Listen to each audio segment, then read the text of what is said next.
अस्सलाम वालेकुम my dear students आज हम यूनिट नंबर 1 की एक्सरसाइज को पढ़ेंगे क्लास 3। एक्सरसाइज में फर्स्ट टॉपिक है reading and critical thinking skills. Answers the following questions. अभी आपने पिछली वीडियो के अंदर आपने देखा, हमने स्टोरी को रीड किया।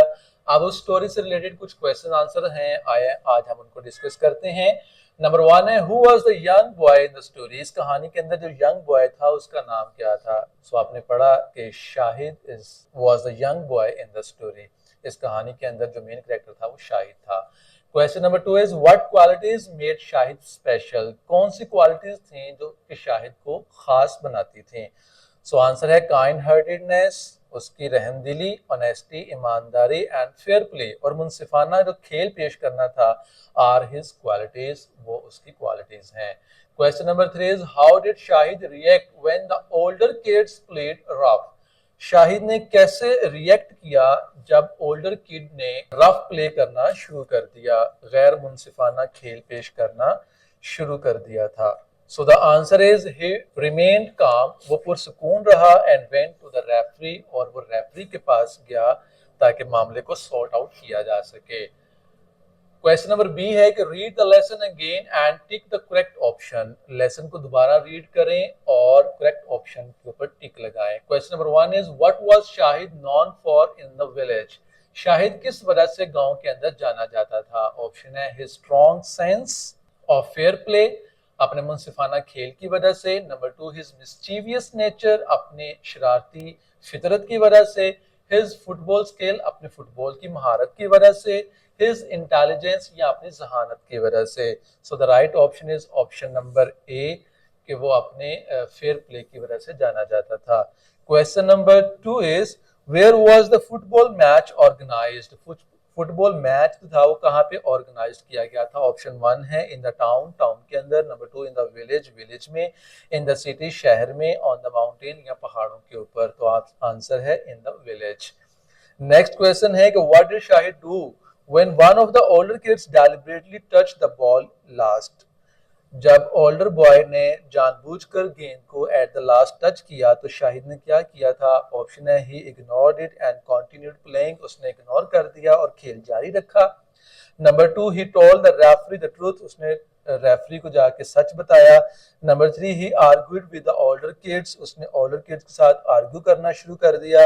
नंबर 4 के he pretended he didn't see what happened, या उसने ऐसा जाहिर किया कि जैसे उसने कुछ देखा ही नहीं है। ठीक है, तो right option option number B होगा कि वो रेफरी के पास गया और जाके उसने रेफरी को आगाह किया।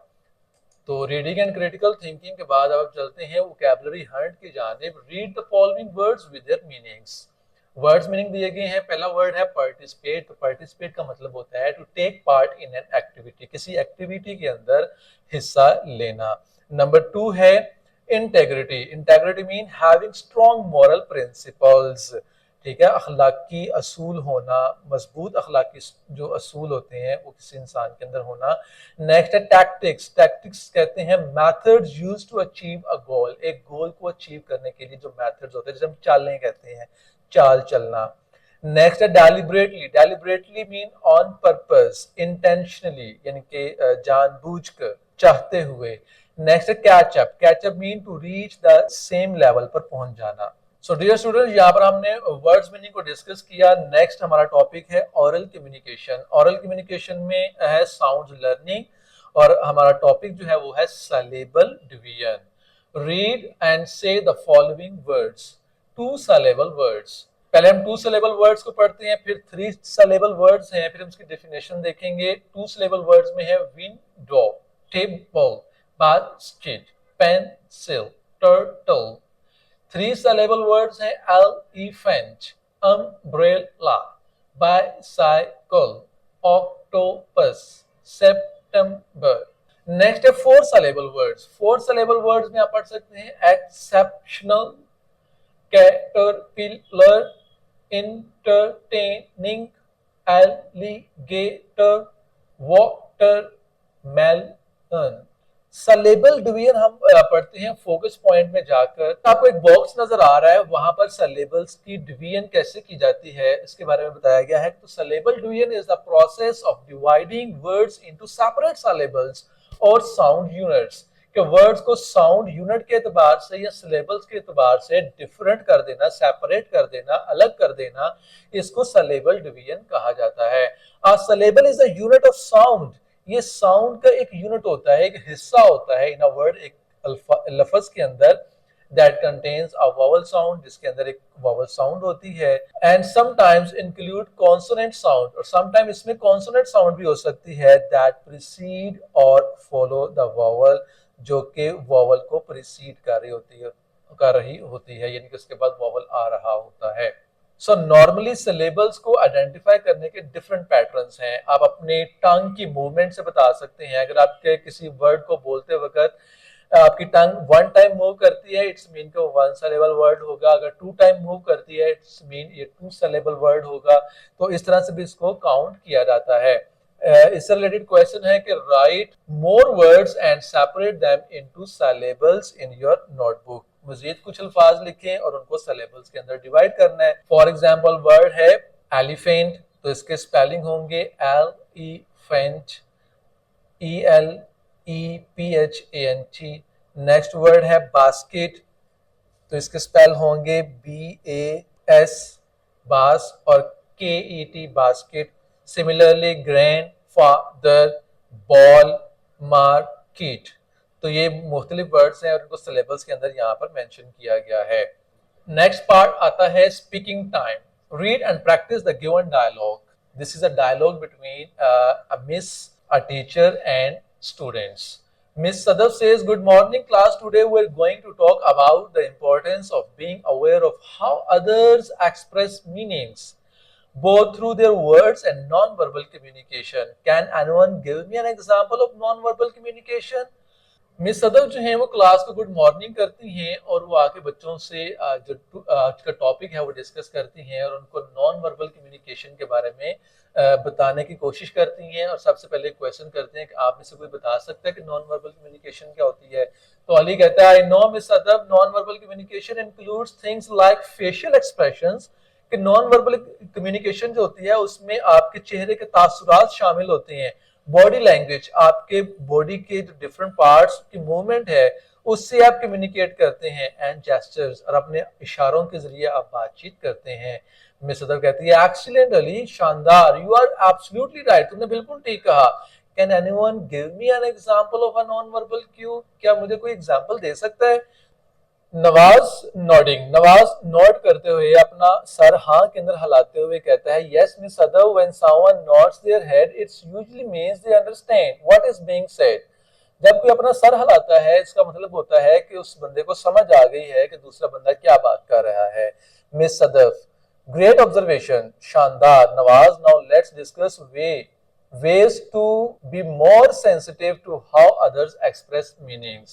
आए अब हम डिस्कस करते हैं कि लोग जो हैं वो किस तरह से मीनिंग्स को एक्सप्रेस करते हैं। Saba, I think it's important to pay attention to someone's tone of voice. I think, Saba कहती है, मेरा ख्याल है कि हमें इस चीज पर तवज्जो देना चाहिए कि कोई बंदा किस लहजे में बात कर रहा है।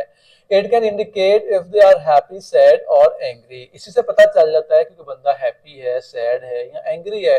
मिस सदफ कहती है, एब्सोल्युटली सबा, वेल डन, शाबाश। सोबिया, रेजिंग हैंड, अपना हाथ खड़ा करते हुए कहती है, अब ये रेजिंग हैंड जो है ये भी नॉन वर्बल कम्युनिकेशन है। Miss Sadaf, I believe we should also observe a person's body language. हम एक बंदे की बॉडी लैंग्वेज को भी ऑब्जर्व करना चाहिए। For example, crossed arms might mean that they are feeling defensive or closed off। मेरा ख्याल है कि जब कोई बंदा क्रोस्ड आर्म करके खड़ा हो या क्रोस्ड आर्म करे तो इसका मतलब होता है कि वो डिफेंसिव मूड के अंदर है, अपना दिफा करना चाह रहा है। Miss Sadaf, excellent point. Sobia, body language can reveal a lot about a person's emotions and intentions. It's crucial to pay attention to these cues to better understand others। तो मिस सदफ जो हैं उनको एक्सीलेंट बोलती हैं और बोलती हैं कि जो बॉडी लैंग्वेज है वो एक बंदे की इमोशंस को और उसके टेंशन्स को, उसके जज्बात और उसके एहसासात और उसकी जो तवज्जो है उसको हासिल करने के लिए या उसको रिवील करने के लिए बहुत ज़्यादा ज़रूरी होते हैं। सो यहाँ पर स्पीकिंग टाइम हमारा कंप्लीट होता है। नेक्स्ट है language study. Take a cursory view of the whole English book 3 and identify how stories and chapters are arranged।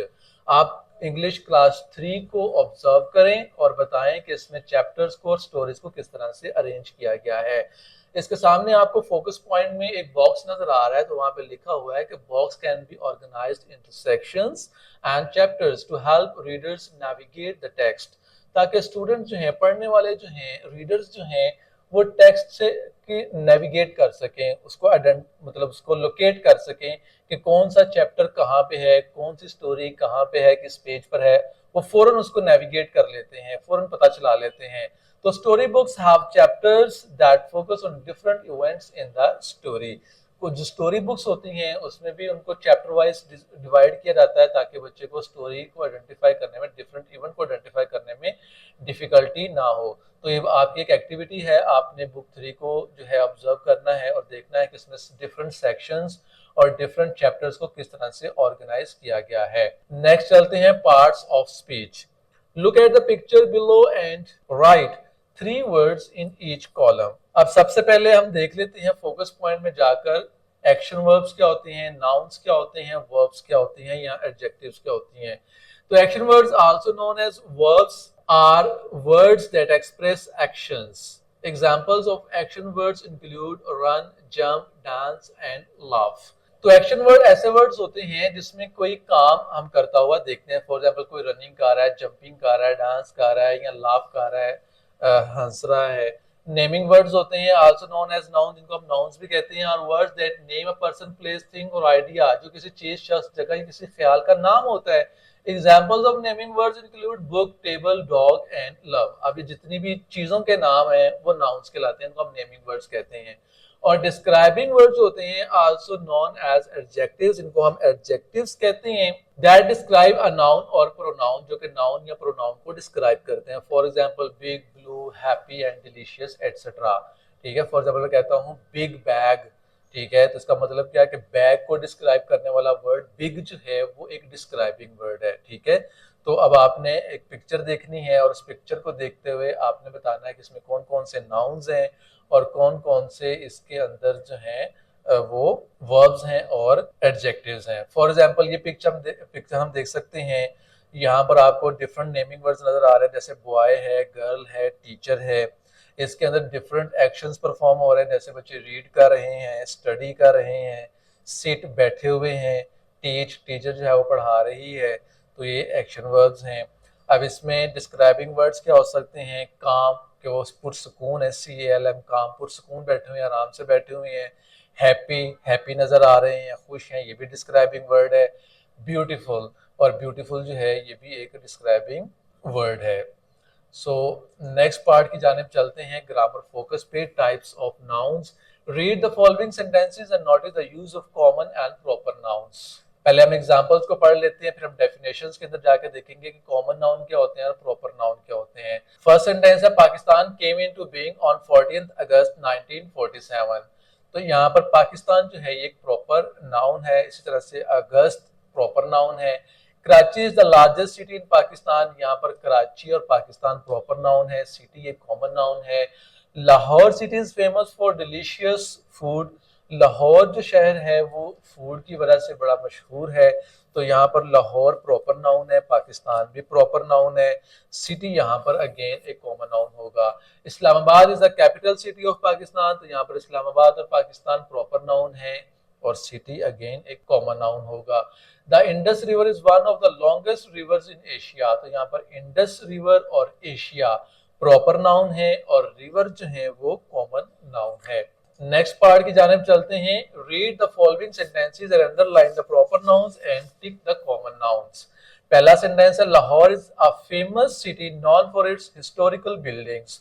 तो यहाँ पर लाहौर को आप अंडरलाइन करेंगे क्योंकि प्रॉपर नाउन को आपने अंडरलाइन करना है और कॉमन नाउन को टिक करना है। तो सिटी को, बिल्डिंग को आप टिक करेंगे। Quaid-e-Azam Muhammad Ali Jinnah is the founding father of Pakistan. तो यहाँ पर पाकिस्तान और कायद-ए-आज़म मोहम्मद अली जिन्ना को आप अंडरलाइन करेंगे और फादर को आप कॉमन नाउन करेंगे। Karachi is the largest city in Pakistan, तो यहाँ पर कराची और पाकिस्तान को अंडरलाइन किया जाएगा, सिटी को सर्कल किया टिक किया जाएगा। The K two mountain located in the Karakoram range, Karakoram range और केटू माउंटेन इनको आप अंडरलाइन करेंगे। नेक्स्ट है Shahid Afridi is a renowned cricketer from Pakistan, तो यहाँ पर पाकिस्तान और शाहिद अफरीदी को अंडरलाइन किया जाएगा और क्रिकेटर को टिक किया जाएगा।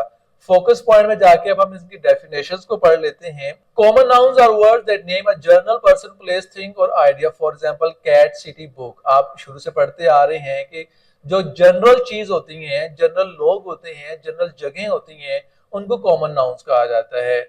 जबकि proper nouns are words that name a specific person, place, thing और आइडिया। ये किसी खास शख्स, जगह, चीज के नाम होते हैं। Proper nouns are always capitalized regardless of where they appear in a sentence. ये हमेशा कैपिटलाइज के रहते हैं चाहे जुमले में कहीं पर भी इस्तेमाल हो रहे हो। Examples of proper nouns include names of people, for example Maria, Ali, places like London और पाकिस्तान। इसी तरह से नेक्स्ट टॉपिक है काउंटेबल और अनकाउंटेबल नाउन के बारे में, तो हम उनकी डेफिनेशंस को भी डिस्कस कर लेते हैं। काउंटेबल नाउन्स वेरी सिंपल, ऐसे नाउन्स होते हैं जिनको हम काउंट कर सकते हैं।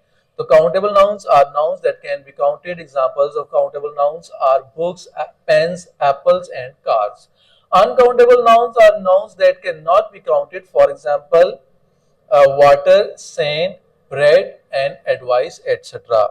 Countable and uncountable nouns. Read the following sentences and notice the use of countable and uncountable nouns. Examples आप पढ़ें. I have 3 colorful pens in my pencil case.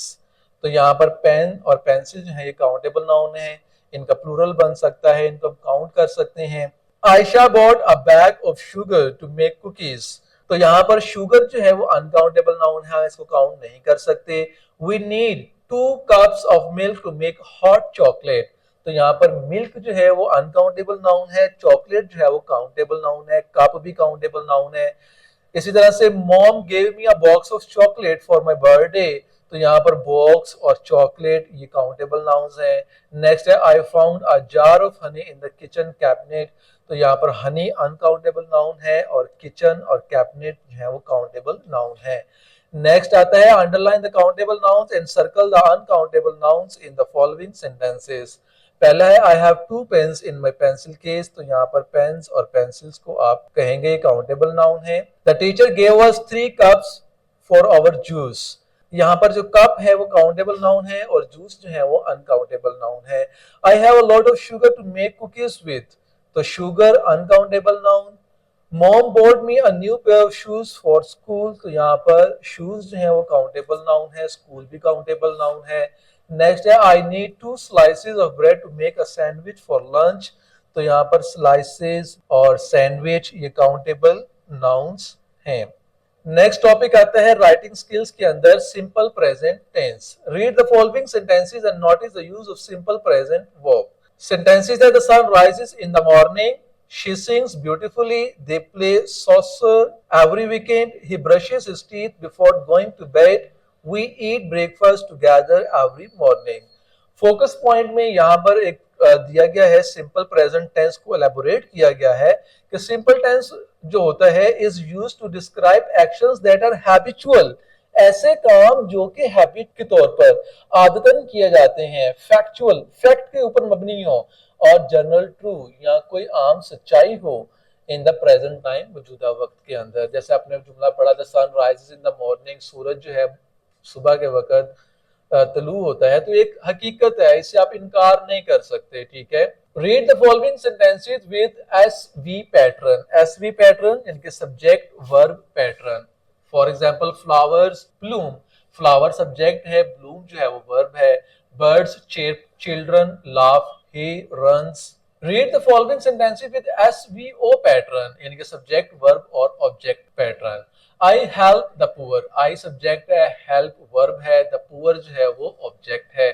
इसी तरह से ही rights story, she drinks juice, they eat bread.